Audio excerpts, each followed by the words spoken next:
Welcome to the show ज़ंजानी साहब। Sir, India और ऑस्ट्रेलिया का मैच, तो पहले तो बताइएगा, आज सारे सितारे और सारे ग्रहण लगता है आपने पीछे कर दिए हैं हिंदुस्तान से, और आज लग रहा है कि इंडिया सर जीत सकता है। अच्छा, बहुत शुक्रिया आपका। सबसे पहले तो आज की डेट की बात की जाए कि आज 8 अक्टूबर है, जो सटर्न का नंबर है, और इस हवाले से बात करेंगे। सबसे पहले तो ऑस्ट्रेलिया की मैं बात करूंगा, जिनका नंबर बनता है 3, जो कि बिल्कुल एंटी है 8 नंबर के। और फिर उसके बाद जो इनके कैप्टन हैं उनका नंबर भी 3 बनता है। तो ऑस्ट्रेलियन टीम और ऑस्ट्रेलियन टीम के कैप्टन, उनको लीड करने वाले आज इंतहाई वीक और कमज़ोर दिखाई देते हैं। अच्छा। इंडिया की अगर बात की जाए तो इंडिया का नंबर 1 जो कि सपोर्टिव है, और ख़ास तौर पे नंबर 4 बनता है जो इंडिया के कैप्टन है रोहित शर्मा का, जो 8 नंबर का फ्रेंडली नंबर है।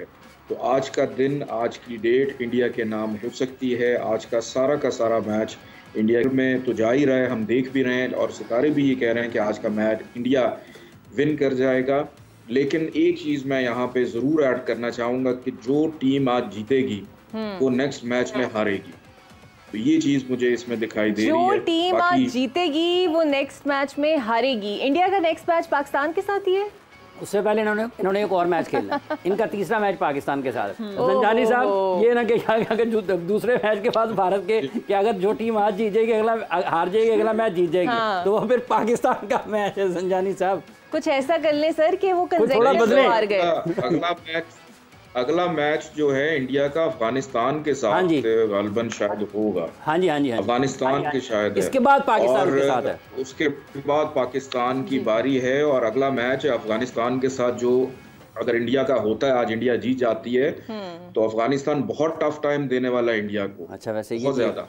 ये भी फिर अपसेट ही होगा। अफगानिस्तान जैसी टीम टूर्नामेंट का अपसेट होगा अगर अफगानिस्तान भारत को हरा देता है तो। टूर्नामेंट का अपसेट होगा। साहब, वैसे सर कुछ सितारे आगे पीछे कुछ थोड़े बहुत कर ले, ये इंडिया नहीं, पहले ये सितारे ठीक हैं, ये यहाँ तक तो ठीक है। अफगानिस्तान के खिलाफ एक बड़ा इंपॉर्टेंट सवाल, कल आप हमारे साथ नहीं थे and we wanted to ask you. आपको पता है बहुत थ्रेट्स मिल रहे हैं ईमेल्स के थ्रू, और सिक्योरिटी के इश्यूज को लेकर सवाल हो रहे हैं, स्टेडियम उड़ाने तक की बातें हो रही हैं, यहाँ तक कि उनके वजीर आजम के लिए भी ऐसी बातें हो रही हैं। सो कुछ हमला सितारों की नज़र में आपको होता हुआ नजर आ रहा है?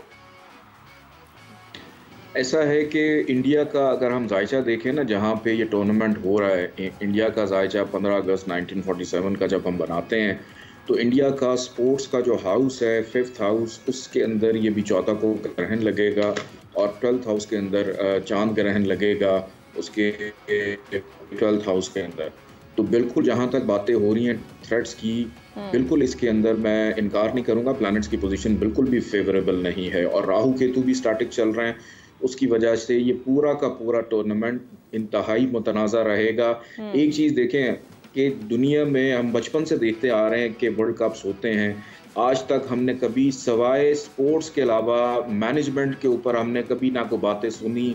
किसी को टिकट का इशू है, किसी को मैनेजमेंट का इशू है, तो ये सिर्फ इस इवेंट के अंदर क्यों? ये इवेंट अगर कहीं और भी हो रहा होता, किसी और मुल्क में भी हो रहा होता, तो ये सारी की सारी चीज़ें सामने आ रही होती, चूँकि इतने ख़राब टाइम में जो हो रहा है। तो भारत के अंदर इस किस्म की जो एक्टिविटी होना, ये बिल्कुल भी स्पोर्ट्स के लिए, कि आम इंसानियत के लिए भी अच्छी नहीं है। लेकिन प्लैनेट्स ये बताते हैं कि बिल्कुल ऐसे जो थ्रेट्स हैं, छोटे मोटे जो वाक़यात हैं, वो गालबन हो भी चुके हों, जिसकी वजह से आपको ओपनिंग सेरेमनी जो है मनसूख करनी पड़ी।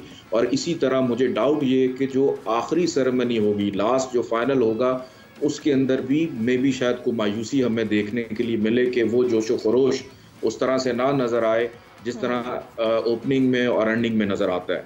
तो इंडिया का जायचा इतना अच्छा नहीं चल रहा आजकल। चले, हम अब इस जायचे पे क्या कह सकते हैं, ये तो इंडिया का जायचा है, हमारे कंसर्न्स तो पाकिस्तान के साथ है। अच्छा, एक और बात बताइए ज़ंजानी साहब, ऑस्ट्रेलिया के आज के सितारे तो ऊपर नीचे हैं, लेकिन आगे जाके कुछ बेहतर हो जाएंगे? आगे जाके कुछ बेहतरी है इनकी परफॉर्मेंस में सर?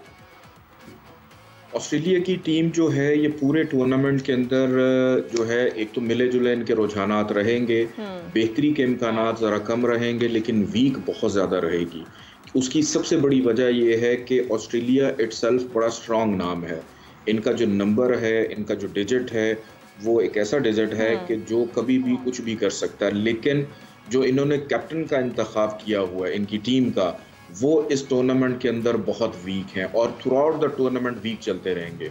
उनके गलत फैसले, उनके गलत डिसीजंस, मुझे तो ये लगता है कि इस दफ़ा के जो कैप्टन है ऑस्ट्रेलिया के, बिल्कुल उनका हाल ऐसे ही है कि उनकी सुनने वाला कोई नहीं है। और उनकी टीम के अंदर भी इवन इंतशार नज़र आ रहे हैं, जिसको लेकर ऑस्ट्रेलियन टीम्स इंतहाई नाकिस कारकर्दगी इस टूर्नामेंट में दिखाती हुई नज़र आ रही है। अच्छा ज़ंजारी साहब, साउथ अफ्रीका का बताइएगा, बड़ा ही बेहतरीन स्कोर उन्होंने कल किया, हाईएस्ट अब तक वर्ल्ड कप का टोटल उन्होंने किया है, तो what do you predict about south Africa sir? South Africa के हवाले से कल भी हमारी बात हुई थी कि एक साउथ अफ्रीका, एक न्यूजीलैंड, ये दो टीम्स जो हैं ये एंड तक जाती हुई दिखाई देती हैं, फाइनल तक पहुंचती हुई भी नजर आती हैं। अब तो लगता है आपके राफेल साहब के सितारे भी मिल रहे हैं, वो भी यही कह रहे थे। चलिए जी, अच्छी बात है। और साउथ अफ्रीका के जो कैप्टन है ना, जो इनकी टीम के हैं, टिम्बा, ये बहुत ज़्यादा स्ट्रॉन्ग, इनका नंबर 2 बनता है कि ये नंबर 2 वाले जो लोग होते हैं, इनके फैसले, इनके डिसीजंस जो हैं वो बड़े सोच समझ के और फिर उस पर अमल दरामद भी करते हैं। तो इस दफ़ा इनके कैप्टन बड़े स्ट्रॉन्ग है, इसकी वजह से इनकी टीम एंड तक जाती भी नजर आ रही है। बिल्कुल ठीक है, थैंक यू ज़ंजानी साहब फॉर योर वैल्यूएबल टाइम। और बस हम तो यही चाहते हैं कि व्हाट्सएवर बाकियों के सितारे ख़राब हो जाएं, पाकिस्तान के आगे रहने चाहिए। तो 130 स्कोर जनाब कर लिया है ऑस्ट्रेलिया का। अच्छा, ये जो बात अभी ज़ंजानी साहब ने की, मैं आप दोनों से पूछूंगी, जो कैप्टन वो कहते हैं बेबस नज़र आते हैं, नोबडी इज़ फॉलोइंग हिम, और उनके कंट्रोल में कुछ नहीं है, ऐसी कुछ चीज़ आपको लगी? देखिए, वो बात आती है एक्सपीरियंस की। जैसे हम बात करते हैं, अक्सर हम अपने पाकिस्तान की बात करते हैं कि बाबर के साथ जो है सेम एज ऑफ, कह लें कि सेम एज के उसके सारे प्लेयर्स भी हैं। अगर हम 1992 की बात करें और जो बाकी वर्ल्ड कप हम खेल चुके हैं, उसमें हमारे पास एक्सपीरियंस भी बहुत ज़्यादा था। तो जो जब किसी कह लें कि जब कोई एक्सपीरियंस प्लेयर आपको कोई मशवरा देता है, अगर आपका कैप्टन जो है वो एक यंगस्टर है, या आप इस तरह कह सकते हैं, तो उस एक बात में जो है वो पावर होती है जब कोई सीनियर प्लेयर आपको कोई मशवरा देता है। तो सेम यही चीज़ हो सकती है कि अब कमिंस ऑस्ट्रेलिया के कैप्टन हैं, लेकिन स्मिथ, वार्नर, ये ज़्यादा मोस्ट एक्सपीरियंस प्लेयर्स हैं, तो जिसकी वजह से ये चीज़ हो सकती है कि कप्तान का जो है वो इतना रोल ना हो। लेकिन कप्तान बनाया ही इसीलिए जाता है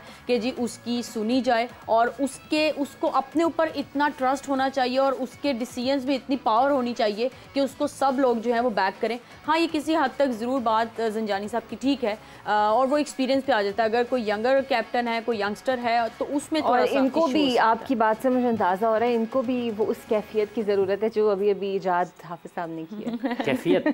कैफियत का नाम है। अच्छा इकरा,